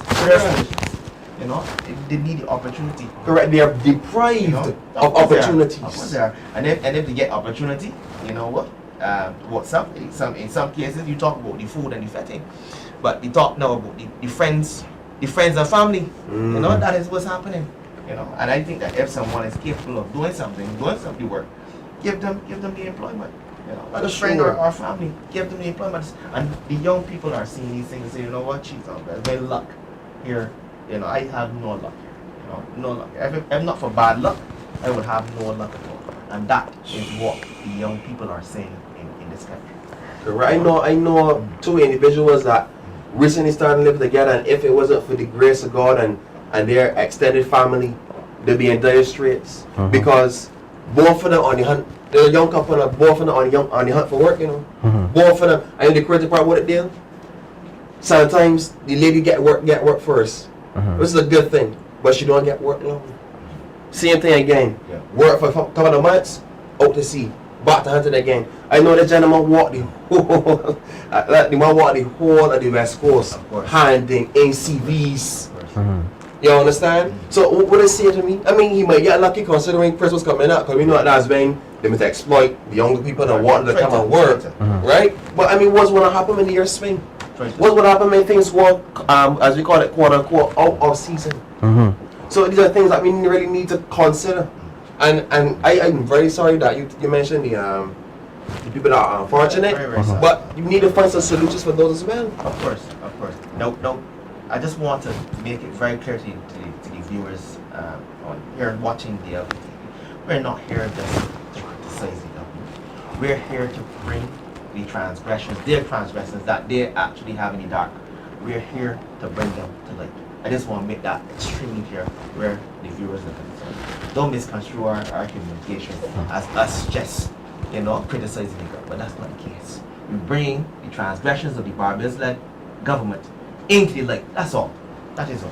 Gentlemen, to speak of this Barbados-led government, I'm not in the habit of reading trash, right? But I read their manifesto for 2018 and 2022, and they would have made promises to the young people. And basically they said that the young people would be more active in the economy and have more opportunities for them to be prosperous and thrive. So basically this government has lied to our young people, because they haven't even begin to invest in them the way that they should. So another issue that I want to bring up as well is that it appears that housing seems to be an issue for young people as well. It is true. Because young people now are forced to rent, but they're not able to invest in something permanent, like a home. That permanence of having the ability to call someplace your own is out of reach for them. I want somebody to touch on this for me. They're gonna come to you. No, let me jump on it, man. I actually want to get one word in because this is a little bit related to more what Fanus said and not the topic he left for us, right? He just mentioned that the Barbados Labour Party has lied to the people through the manifesto. They said they would do one thing, they didn't. But you know they did do something, right? That I think is worse to people of Barbados. What is that? This new open quote unquote situation with the transport board is in their manifesto. So I just want to put out there, this is not something that has care about the IMF in any way. This is their decision. But I can just leave that there and then let Dale take over from his point. There was another point. Yeah. So with housing, I want to shout out Comrade Ainsley Granger. You know, I met with him in his constituency, and I remember the Minister of Housing last year bore some brag about these Chinese houses. At current, there are 3 units, and each block have 4 units. So there are 3 blocks, and each block have 4 units. These persons pay $750 a month for these Chinese houses. You get me? The roof in the Chinese houses already caving. The windows damaged already because of the constant rain and you know. And when I look at the condition of these government issued houses under this current Barbados Labour Party, it is disappointing because these persons have to pay $750 a month for chipboard house. And I cannot believe that a government would build such garbage for people to live in. Those houses are atrocious. If we're gonna talk housing, we need to put proper housing solutions that it could be, you know, easy accessible to the single mother that making $1,200 a month. Correct. Because so many of our people in Barbados working under $2,000 a month. So many of our people. You get me? So look, I remember the Prime Minister would encourage people to get more children. But how you could get more children and the maternity benefits is garbage. You're divesting from a transport board me? too, and Garbage. so that's the other expense. You get me? So I know. They can't sustain and feed them. You get me? So like if we really care about single mothers, or we care about women, I believe that maternity leave should be 1 year. Because why should a mother have to put her infant into private care in 3 months? It's hard. Give that mother enough time. You get me? Because look, see childbirth. Yeah. Childbirth is so amazing, and it's also so deadly. Dangerous at the same time. Yeah. You get me? So like we have to appreciate women and the condition and the stress that a woman put her body through as relates to childbirth. And I want you all to understand that these are all young gentlemen who are taking into consideration the plights of a woman. You get me? We Like, listen to you and we hear you. Childbirth, you know, I believe that every woman in Barbados should stay home a minimum of 1 year. You get me?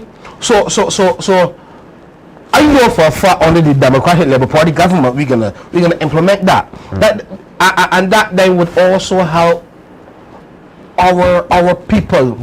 That's one. Number 2, we the same way we are building hotels, we need to build more government nurseries to also help cushion, because social services is good, you know.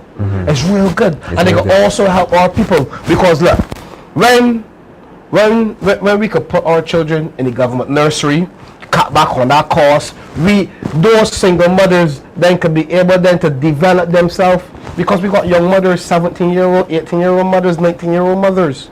So you get me? And you trying to tell me that these mothers have to only become a maid? No. We need to put systems in place to empower our women.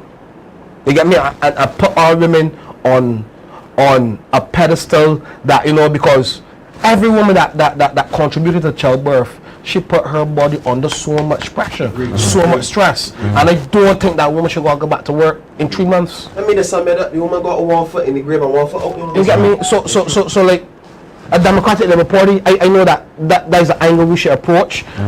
More government nurseries. Definitely. There's another angle that we need to focus on, and then we need to put more counselors in school. Not one counselor for first form all the way up to 5th.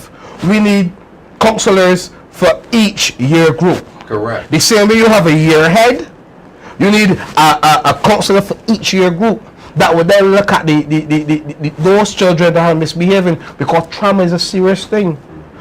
So much of our people go through traumatic experiences and living with trauma up to this day. So then we need to help. That's the only way we could then look to combat crime, because this mother making $1,200 a month. She have 3 children. One of these children is a 15-year-old boy. This mother have to work a double shift. You think that 15-year-old boy can do? Get involved in criminal activities to assist the mom, to assist his mother. I was in the barber shop and I saw a 14-year-old, 15-year-old, you know, and he came in with his little brother, so his little brother could get a haircut. But when he walk into the barber shop, he walking macho, like, you know. So his demeanor showed me that he automatically have to become the man in the household. Correct. At that tender age. You know, So he have to protect the younger brother, the younger brother to get a haircut. More than likely that mother working on 10-50 or pulling a double shift, and there's no other person there. Gentlemen, you guys are aware that the Democratic Labour Party, our great party, would have provided the Barbadian people with the most low-income housing in Barbados' history. You guys are aware of that? Yeah. Very much so. Again, to the people, with the ordinary Barbadian. That is why I love the Democratic Labour Party. That's why. Well The said. ordinary Barbadian, because I'm an ordinary Barbadian. I'm actually glad. I'm actually glad that you brought that up, because it slipped my mind to correct it, to bring it up, but I'm glad that you brought it up. Thank you. Because I would have heard a particular brass tax source, I'm not going to call his name, he would have said that the Democratic Labour Party was horrible in regards to providing housing and the management of housing during their tenure. Which he didn't do his research. You know, and this is Our research. this is the sort of thing that we need to call out, because it seems like there is a particular bias with people in the media, people who call themselves political scientists, and they come and they spew this nonsense to the Barbadian people. And I want the people of Barbados that sometimes you have to do your own research. Good point. You have to do your own research, or you have to talk to somebody who's knowledgeable in the area, because there are people who have agendas. Whether it's because they are partisan, I don't care. But at the end of the day, you are in a position of that type of responsibility. You have to come truthful to the Barbadian people, whether you are loyal to an institution or not. Because at the end of the day, that is what your mandate is. If you're going to put out information to the Barbadian people, it has to be truthful. It has to be truthful, and it has to be factual, devoid of opinion. And that is what I think we have the biggest problem right here, right now, and that is why this government seems to get a lot of passes when it comes to their missteps. I think in terms of influencers and so forth, you know, there are biases, you know, in a serious way. I think that people who have strong influence, really and truly, people who have strong influence should be very bipartisan. Should be extremely bipartisan. Should be. You know? As much as possible, people obviously who are the moderators of programs and so forth, you know. You can hear the partisan echoing through the airwaves, you know. You can hear it, you know. It has to stop. It is total rubbish, you know. And I want rubbish the notion that the Democratic Party would have done badly in terms of low income. That is rubbish. That is extremely fallacious information. You know, it must be rubbish. Nonsense. Foolishness. I'm going to come back to you, Jamal, because you've done a lot of groundwork in St. Michael Northeast. and you being a young political candidate yourself, because I'd ask you gentlemen to take off their political hats and just speak from the perspective of a young Barbadian who is seeing what is going on right now, and they want to come and touch on the brain drain, so I can give this to you. Right? I know that Dale chomping at the bit for this one, but they can give this one to you. Right? I can't let Dale hold everything. So I gave this to you. Are we in danger of losing our brightest and our youngest to more, I guess, economically prosperous opportunities over and away? Most definitely. Look, listen. I put it like this here. If I were just a young, average citizen trying to get through, first chance I get a good business world, probably gone. First chance I get to go on the Canadian opportunity trip that I normally have, I'd be gone. The orange apple, only two. You know, the orange picking apple picking from overseas, right? Because like any day, things are so hard here. And I mean, like, I come across students at BCC all the time. Things are not the easiest. They've got students that are working, not for themselves, for an institution or organization, to be able to help fund themselves to come to Barbados Community College. You know, and let's think about it. For example, work already could be stressful. Work already could be hard. You coming from that same, some of these people left work and go straight to class. Some of these classes be challenging already. You know how hard it is for them to balance the two of them things. Some needs to go on left with work to go classes. Some needs to go on left with class to make money. You know, you're putting between a rock and a hard place. And I'm not saying that that's the worst thing possible. I'm saying you could do things to make things better for them. So yes, why wouldn't they go? You know, why wouldn't they take the first trip out to get an ease, to get a better chance at, you know, getting in the States or getting a place that provides more for their people? You know, why wouldn't they leave? Why would you decide to say, you know what, I can try to scrounge up my little change that I probably could have saving and start something else? Because if that goes in, where does that leave you? Worse than where you started. So I can't be vexed with young individuals who want to leave. I have to be vexed with the people that have them in this situation. That they want to leave. You know what I mean? Like, this party has provided education for the populace. This party has provided NAS before it became NASS for the populace. So what I'm saying is, this party will be the party to take these children, these students, to the right generation, to the right area where we can leverage your skills and leverage your knowledge.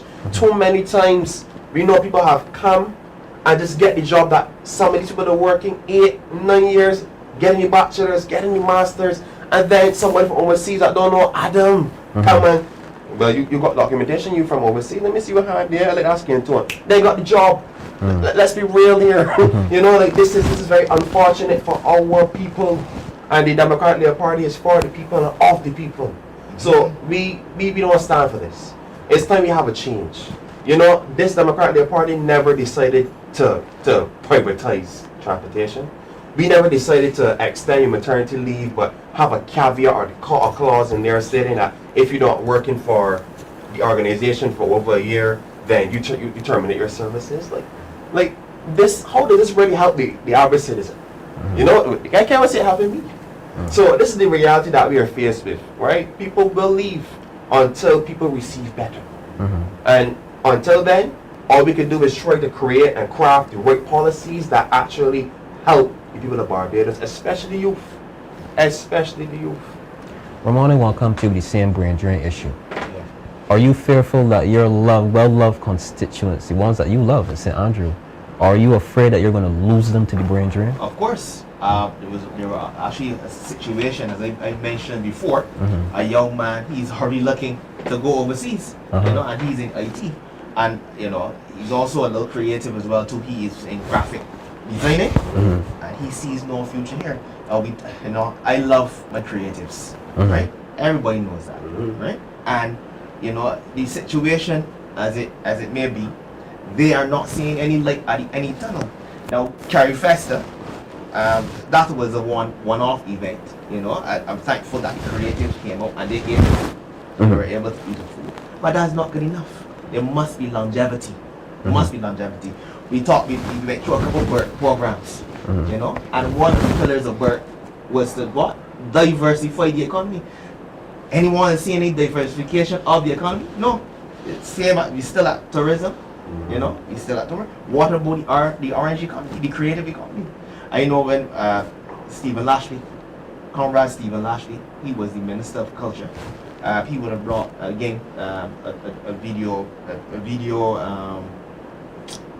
would have brought a studio here, right? And we had some people who were in cinema and so forth from Barbados, mind you. We have some talented young people in Barbados, you know, extremely talented, and they were able to go on set and produce for a big company overseas. You know, what about more of those opportunities? You know, so our young talent, our young creatives, don't head up to Hollywood. You know, what about that?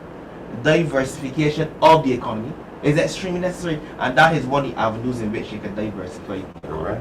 You know, we must look at that.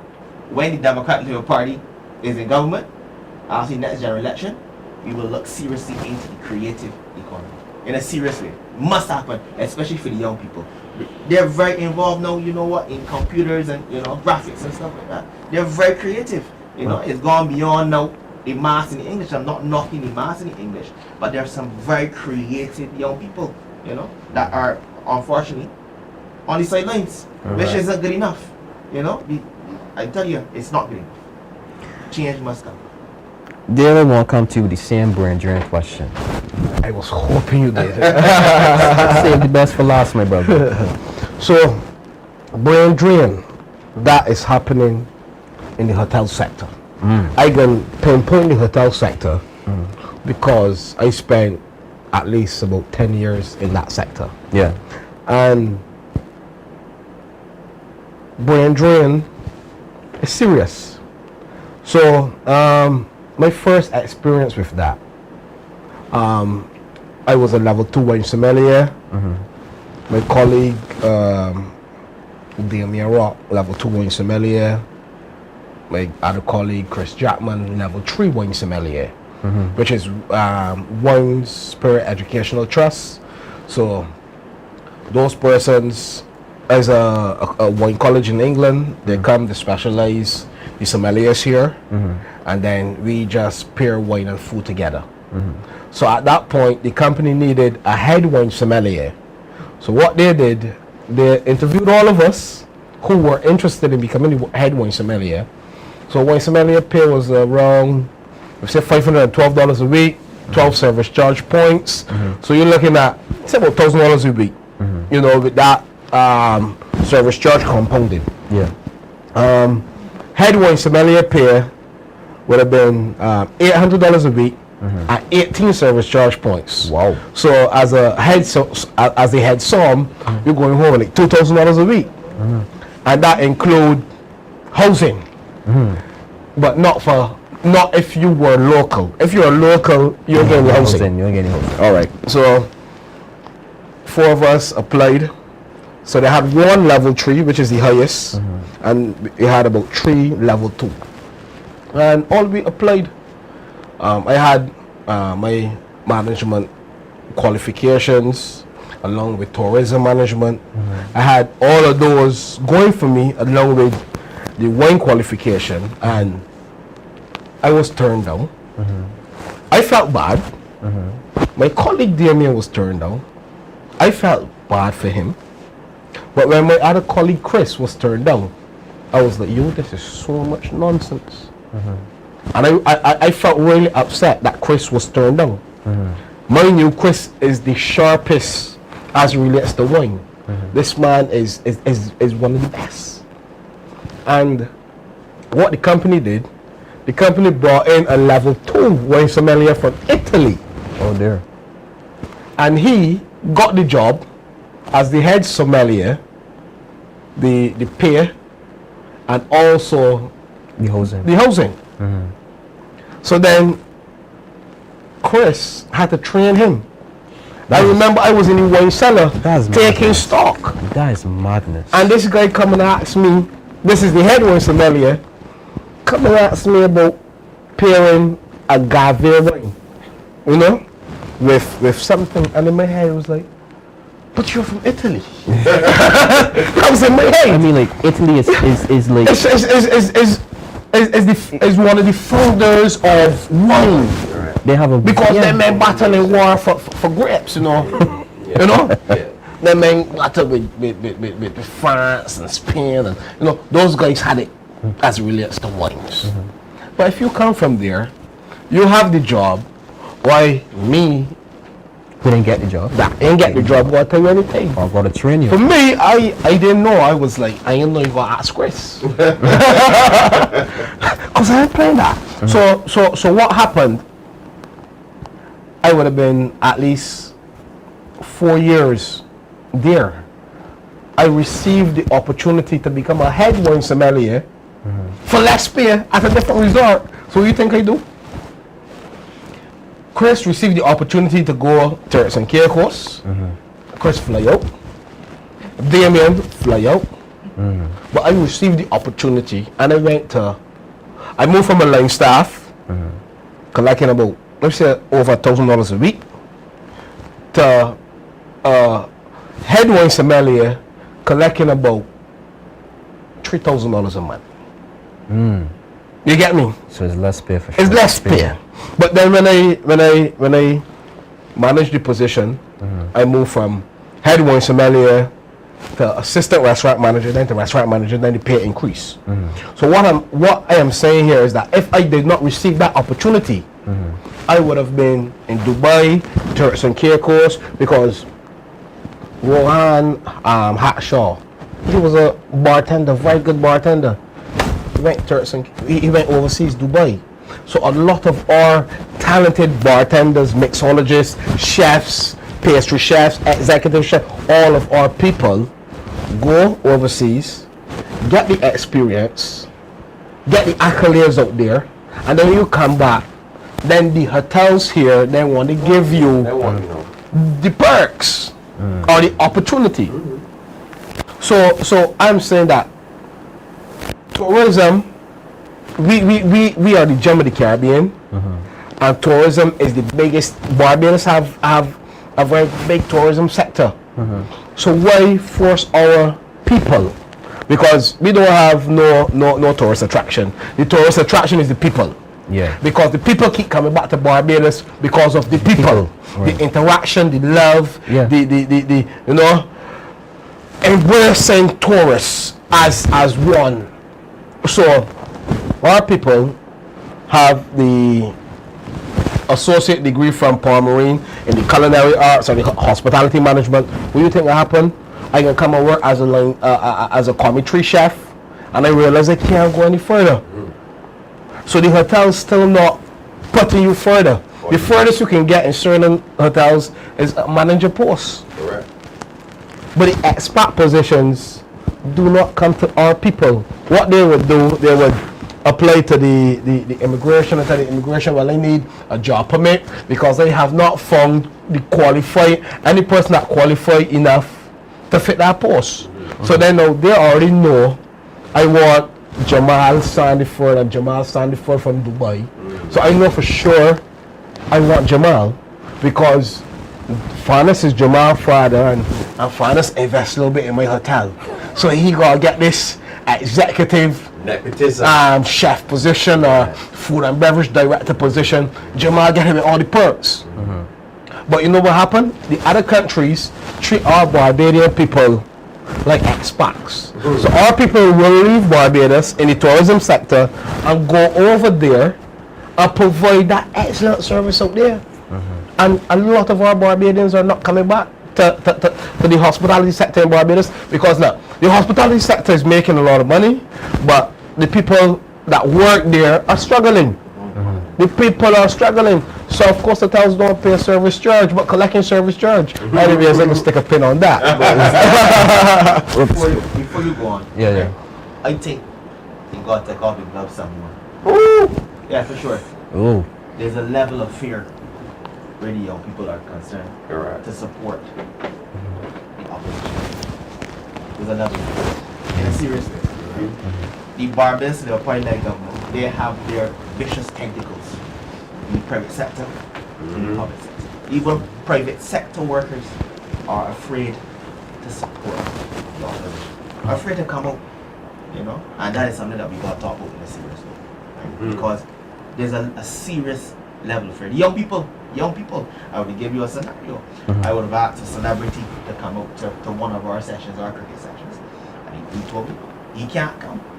You know, Wow. he's compromised, he can't come. Wow. Gentlemen, we will not be bought with pieces of silver.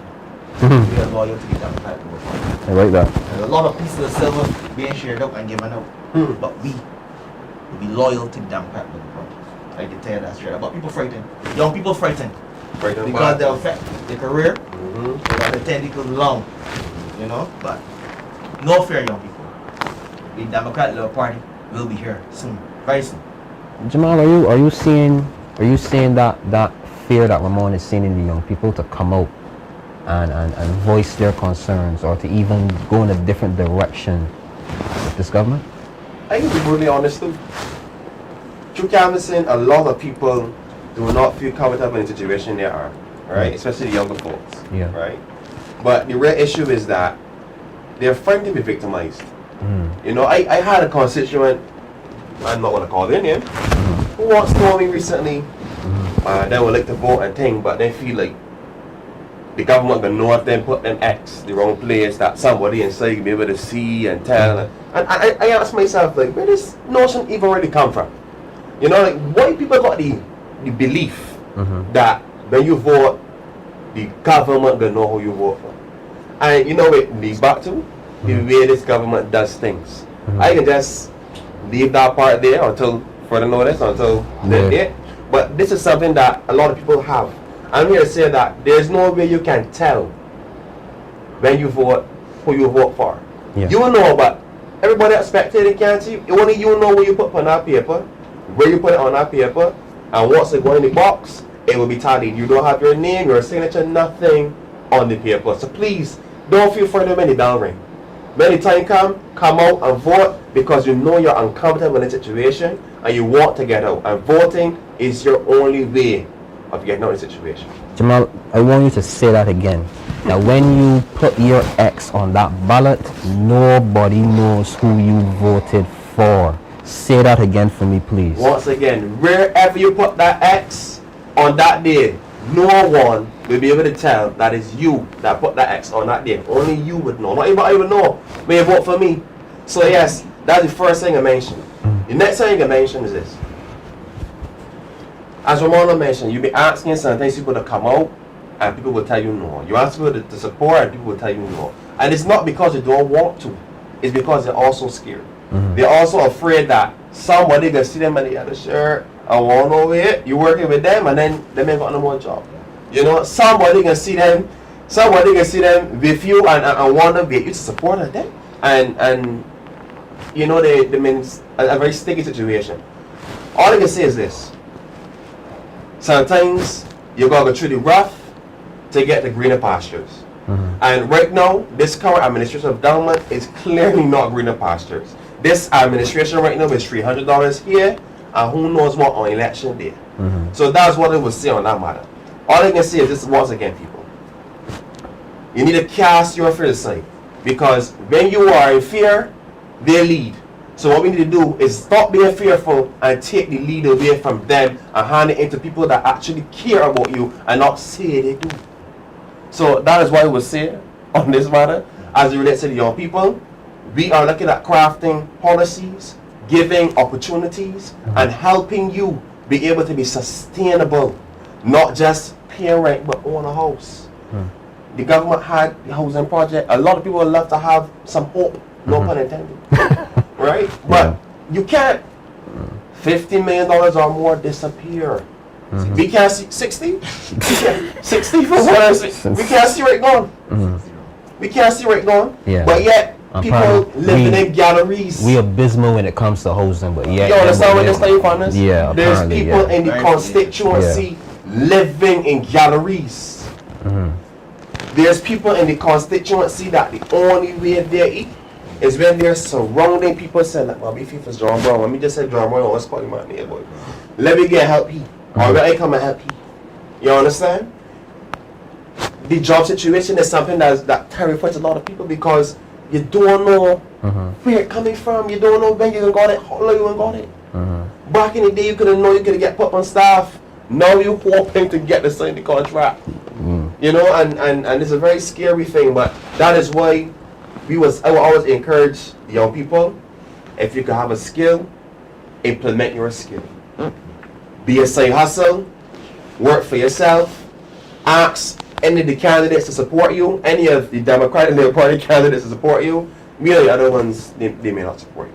So that's what I would say. We are crafting a solution, but we need your hands to help us. We need you to help us lead you forward.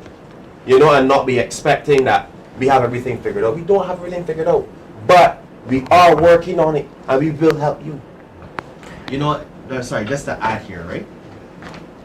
I always tell the younger people, because we young as well, you know, a non-vote, not voting at all, is a vote for the same old.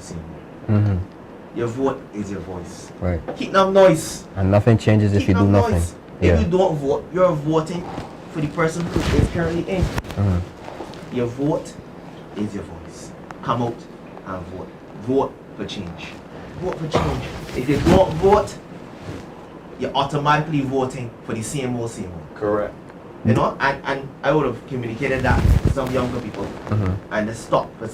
They wanted to rebut. And they said, "But pause." Yeah, they Pause. see it now. Yeah, they see it. See it now. They see it. It makes Correct. sense.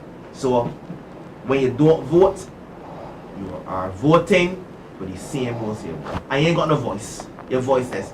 And I know young people like to keep enough noise. So keep enough noise, young people. Enough noise. Yeah, for sure. Dale, Enough noise. Dale, I'm going to give you the final word. You have maybe about a minute or two. So I'm going to give you the final word. Okay, so young people, do not let anybody buy your vote. Reason being, a person will come and say, my vote is $500, but divide that $500 by the 5-year term that person's spending. That person basically giving you $100 a year for a vote. Is that worth it? Do not sell your vote. Look at our current economy. Look at our crime situation. Look at our housing situation. Look at the cost of living. Numbers don't lie. So Barbados Labour Party can lie. But look at the facts. The proof is in the pudding. They failed as a government. They failed. Yeah. In addition to that, you know, Democratic Labour Party is the code. Yellow is the code. Blue is the code. Forget about the rest. You see the Barbados Labour Party? People, young people, I urge you from a standpoint where I am hurt every single day when I wake up and I see young black men or young black men in a crisis. And if we don't do something about it, it will not end. It will get worse. It will trickle all the way down. And all of us will be impacted by it. And all we will do is continue to create generational cycles. So, you know, with the Democratic Labour Party under the stewardship of Mr. Ralph Torrin, I guarantee you, we will come up with the solutions to help our people. The Barbados Labour Party has never, ever cared about our people. Ever in history. Not people, not you get me? People, nah. And also I want people to remember David beat Goliath. So all of the big Goliath, you know, that big Goliath now went home and cried after 25 years. Yes, he did. So that showed me, right, that there's hope. Correct. That showed me that people care about what is going on in their country. And we as Barbadians, we need to stand up. Because no longer we will accept, you get me, a one state government. It is not beneficial for you, the individual. Your vote is important because when you say, oh, I'm voting, you're actually voting. Because when you stay home, you're contributing to the same things and the cycle and the cycle and the cycle will never break. I believe for me, if I'm going to vote, I'm going to vote for the individual and the policies that the party and that individual is bringing to my community. If you cannot bring something substantial to my community that will benefit, you know, the wider population, I think you're wasting your time. So don't let $500 or $1,000 or $5,000 let you sell your soul to the devil. Have a good night, everyone. Love you. Young people, support the Democratic Labour Party. Yellow is the code. Seats are moving. Well, ladies and gentlemen, if it's not obvious to those individuals who I say they have an agenda, right? It's been made very obvious tonight that this party is putting young people first. We are running young candidates who aren't persons who are just coming in it for themselves. They're in it for the people. They're about it for the service. It is above their own personal wants. It is about helping the people. And I've heard so much nonsense coming from individuals who they are in positions of power. They're positions in power in the media, and they are selling you a lie. This party is going nowhere. This party is not fractured. This party is together and has always been together for a long time now. And we believe that we are the only alternative to this failed government. Comrade Leader has promoted so much young people in this party because he believed that the youth Not promoted, empowered. empowered. I like that deal. We have a Voice. voice. We have a voice. got a voice. I've come into situations where that I had the skills and people try to.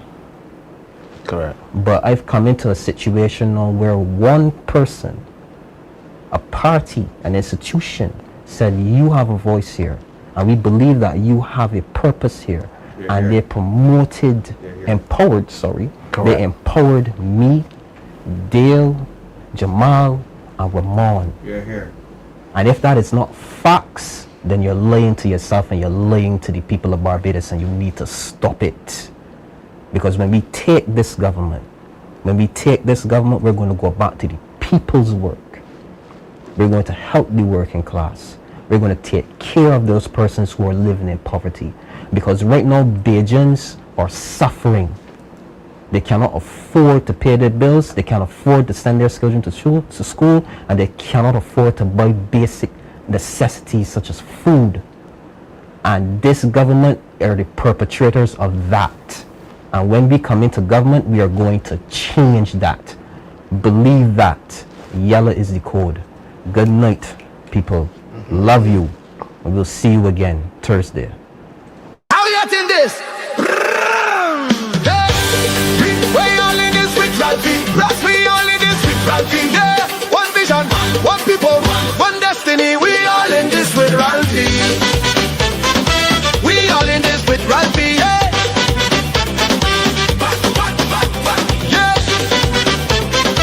We all in this with Ralphie. Yeah, yeah. He crossed the floor, not for fame or glory. He crossed the floor to rewrite the story.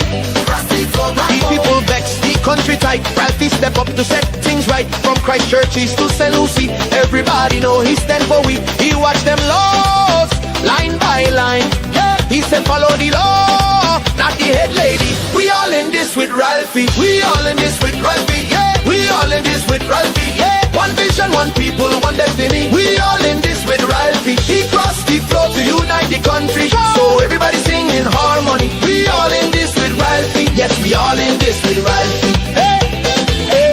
Yes, we all in this with Ralphie. Hey, hey, hey. He said to the house, how you getting this? Watching the chaos, parliament in a twist. One member while another talk too fast. Ralphie step in, make sense last. The people laugh, they clap, they grin. Cause Ralphie sharp, he know how to win. The law and logic, he keep them tight. He bring order to the parliament fight. Hey, R-A-L-P-H-I-E. Hey. We all in this with Ralphie. R-A-L-P-H-I-E. Stand up tall for unity. Hey.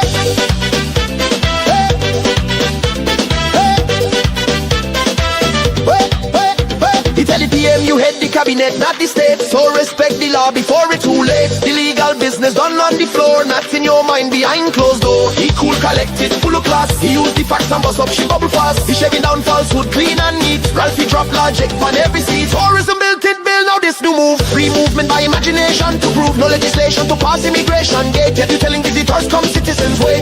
Ralphie say hold on, let's get it straight. Law before limelight, check the man take. He watching close, he people clap. Cause Ralphie catching every trap. We all in this with Ralphie. We all in this with Ralphie. We all in this with Ralphie. One vision, one people, one destiny. We all in this with Ralphie. He crossed the floor to unite the country. Now everybody sing in harmony. We all in this with Ralphie. Yes, we all in this with Ralphie. We all in this with Ralphie. Yes, we all in this with Ralphie. We all in this with Ralphie. Yes, we all in this with Ralphie. Hey, hey, hey. We all in this with Ralphie. We all in this with Ralphie. We all in this with Ralphie. We all in this with Ralphie. We all in this with Ralphie. We all in this with Ralphie. We all in this with Ralphie. Hey, hey, hey. When the bells start twist and spin, Ralphie stepping again. When imagination start run the stage, Ralphie pull it straight. Are you getting this? We all in this with Ralphie.